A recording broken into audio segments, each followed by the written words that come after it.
আমাদের যশোর জেলা বলতেই কিন্তু রসগুড়ে ভরপুর। তো তারই মধ্যেই শীতের মৌসুম আসার আগেই কিন্তু আ এই যে গাছরা কিন্তু গাছ তোলা শুরু করে দিয়েছে। খুবই সুন্দর দেখেন যে সুন্দরভাবে আরকি গাছ-টাছ তুলে রেডি করতেছে। আর অবশ্যই যখন শীত পড়বে তার আগেই কিন্তু গাছে এখনো অনেক কিছু করার বাকি আছে।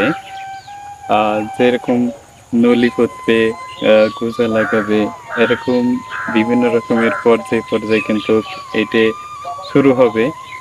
তো ১ম পর্যায়েই যখন গাছ কাটে তখন কিন্তু এইভাবে সুন্দর করে ফার্স্টে কিছু ডালপালা কেটে সুন্দর করে পরিষ্কার করে কিন্তু আস্তে, আস্তে পর্যায়ে, পর্যায়ে কিন্তু কাজ করা শুরু করে। তো এই দৃশ্যগুলো আমাদের এই মহেশপুর থানা ঝিনাইদহ জেলায় কিন্তু আ খাঁটি অরিজিনাল যে রস এবং গুড় আছে সেটি কিন্তু পাওয়া যায়। তো এরকম আপনারাও যদি এরকম খাঁটি অরিজিনাল আ গুড় এবং রস খেতে চান, অবশ্যই আমাদের এই মহেশপুর থানা এবং ঝিনাইদহ জেলা বেড়াতে আসবেন। আশা করি অরিজিনাল গুড় এবং রস খেতে পারবেন। অবশ্যই এর পরবর্তী ধাপে যে যা কিছু আসবে এবং যা কিছু লাগাবে অবশ্যই আপনাদের মাঝে তুলে ধরার চেষ্টা করব। আশা করি আপনারা সবাই ভিডিওগুলো দেখবেন। পর্যায়ক্রমে কিন্তু অবশ্যই ভিডিও পাবেন।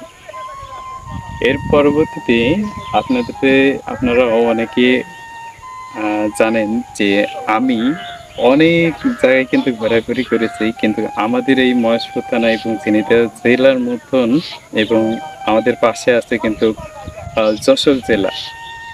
যা আপনারা অনেকে শুনেছেন যে রাস্তার ধার দিয়ে কিন্তু এরকমভাবে সুন্দরভাবে কিন্তু খেজুর গাছ লাগানো এবং পরিচর্যা কিন্তু করে থাকে।